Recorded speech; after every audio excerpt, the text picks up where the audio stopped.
कालच आमच्या मत्स्य व्यवसाय खात्याने एक महत्त्वाचं परिपत्रक जारी केलेलं आहे। आमचे आयुक्त मत्स्य व्यवसाय यांच्या माध्यमातून 24/7/2025 ला हे परिपत्रक आपल्या महाराष्ट्राच्या दृष्टिकोनातून आणि महाराष्ट्रामध्ये होणाऱ्या मत्स्य व्यवसायाच्या दृष्टिकोनातून अतिशय महत्त्वाचं असं परिपत्रक आम्ही जाहीर केलेलं आहे। मोठ्या प्रमाणामध्ये आपल्या महाराष्ट्रामध्ये जे मत्स्य खाद्य फिश मिल ज्याला आपण म्हणतो, आपण उदाहरण कुठल्याही तलावामध्ये बटुकली मासे सोडले त्यांना लागणारं जे खाद्य आहे ते मोठ्या प्रमाणामध्ये राज्याबाहेरील काही कंपन्यांकडून आजच्या घडीला आयात केलं जात होतं। उदाहरण आंध्र प्रदेश असो, उदाहरण बेंगाल असो, तिथून मोठ्या प्रमाणामध्ये आयात केलं जात होतं। त्याच्यामुळे मोठ्या प्रमाणामध्ये आपल्या राज्यामध्ये असलेले जे मत्स्य खाद्य निर्माण करणाऱ्या ज्या कंपन्या होत्या, ज्या महाराष्ट्राच्या पातळीवर काम करणाऱ्या ज्या कंपन्या होत्या, त्यांच्यावर अन्यायही व्हायचा। त्यांच्या जो उत्पादन होतं ते उत्पादन केल्यानंतर पण त्याला चांगल्या पद्धतीने गिऱ्हाईक किंवा चांगल्या पद्धतीने विकले जात नव्हतं आणि म्हणून मोठ्या प्रमाणामध्ये महाराष्ट्रातल्या असलेल्या ह्या अशा ज्या कंपन्या होत्या त्यांना कधी कधी उपासमारीची वेळ असो किंवा मोठ्या प्रमाणामध्ये तोट्यात जायचे। आमच्या ह्या एका परिपत्रकामुळे आता महाराष्ट्रातल्या असलेल्या ह्या ज्या मत्स्य खाद्य सप्लाय करणाऱ्या ज्या कंपन्या आहेत, जे उद्योग आहेत,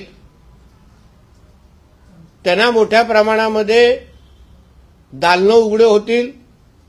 खऱ्या अर्थाने त्यांना ताकद उभी राहील। ज्यांना कोणाला मत्स्य खाद्य घ्यायचं आहे त्यांचं पहिलं प्राधान्य ह्या महाराष्ट्राच्या कंपन्या असतील आणि म्हणून ह्या पद्धतीच्या परिपत्रकामुळे एका बाजूला आमच्या स्थानिक मत्स्य खाद्य उत्पादन करणाऱ्या कंपन्यांचा फायदा होणारच, रोजगाराचाही मोठ्या प्रमाणामध्ये फायदा होईल। कारण का त्यामुळे आता महाराष्ट्रातले मोठ्या प्रमाणात अशा कंपन्या निर्माण होण्याची सुरुवात होईल, त्यांना चालना भेटेल। त्यानिमित्ताने महाराष्ट्रातल्या तरुण तरुणींना नोकऱ्या भेटतील आणि आपल्या महाराष्ट्रामध्ये अशा ह्या बाहेरच्या कंपन्याची जी एक मोठी लॉबी होती, त्या लॉबीमुळे स्थानिक लोकांना न्याय भेटायचं नाही महाराष्ट्रातल्या, त्याही गोष्टी आता ह्या निमित्ताने बंद पडतील। त्याला म्हणजे नियंत्रण आणलं जाईल आणि ह्या एका परिपत्रकामुळे मोठ्या प्रमाणामध्ये आपल्या मच्छीमार बांधवांना फायदाही होईल आणि त्यांच्या उत्पादनामध्ये फरकही होईल। अशा पद्धतीचं परिपत्रक आमच्या मत्स्य खात्याने जे काढलं होतं ते आपल्या माध्यमातून महाराष्ट्राच्या जनतेपर्यंत ही माहिती जावी या दृष्टिकोनातून आजचा ही पत्रकार परिषद मी बोलवलेली होती। हे जे एक परिपत्रक आहे त्याची एक कॉपी आपल्या सगळ्यांना मी द्यायला सांगेन। या संबंधित असलेले काही प्रश्न असतील तर विचारा। बंदी घातलेली नाही, पण काय असायचं की मोठ्या प्रमाणामध्ये त्यांचा एक नेक्सस आमच्या महाराष्ट्रामध्ये चालायचं।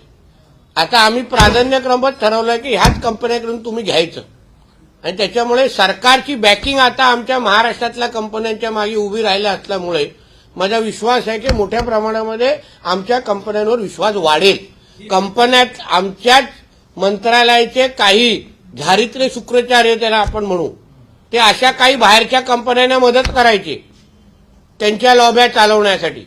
या एका परिपत्रकामुळे ती सगळी नाटकं बंद होतील, पारदर्शकता निर्माण होईल आणि महाराष्ट्रातल्या कंपन्यांना प्राधान्य भेटेल।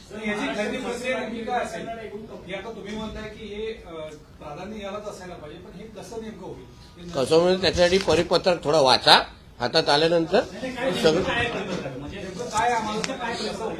काय वाचायचं नाही म्हणून मी वाचून दाखवतो. वेळ तुमच्याकडे कमी असतो ना, देणार ना, त्यासाठी तो बसलो आहे ना. मी आल्यानंतर मी तुम्हाला कॉप्या देणार, मग वाचून तुम्ही अजून त्याच्यावर वाचून पण दाखवतो आणि कॉप्याही देतो. चिंता करू नका, एवढी घाई करू नका. राज्यातील सर्व अनुदानित मत्स्य प्रकल्पांना केवळ राज्य केंद्र पुरस्कृत व राज्याच्या शासनाच्या पथदर्शी अनुदानित व नोंदणीकृत खाद्य उत्पादन कारखान्याकडूनच मत्स्य खाद्य खरेदी करणं बंधनकारक राहील.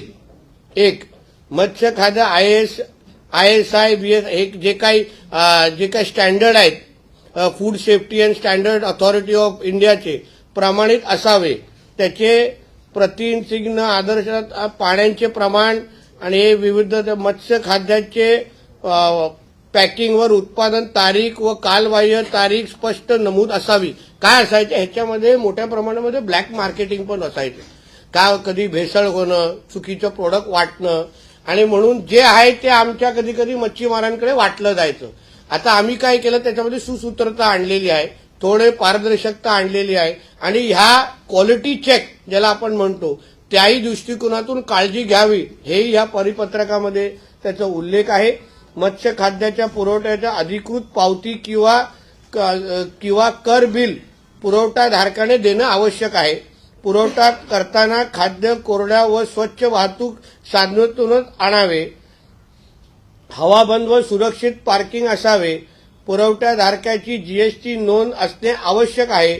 मत्स्य खाद्य खरेदी केलेल्या मत्स्य शेतकऱ्यांची नोंद ठेवणे आवश्यक आहे आणि मत्स्य खाद्य पुरवठा केल्याचे तपशील संबंधित जिल्ह्यात सादर करावे. याच्याने काय होतं, बरेपैकी आपण नेमकं कोणाकडून घेतोय ह्याची थोडी पारदर्शकता त्या निमित्ताने निर्माण होते. आता ह्या कधी कधी ज्या बाहेरच्या कंपन्या जे काही प्रोडक्ट वाटायचे त्यांना नेमकं त्या प्रोडक्टवर त्याची क्वालिटी काय, हे काय, ते पण आमच्या मच्छीमारांना कधी कधी माहिती मिळायची नाही, अशी माहिती आमच्याकडे मिळाली.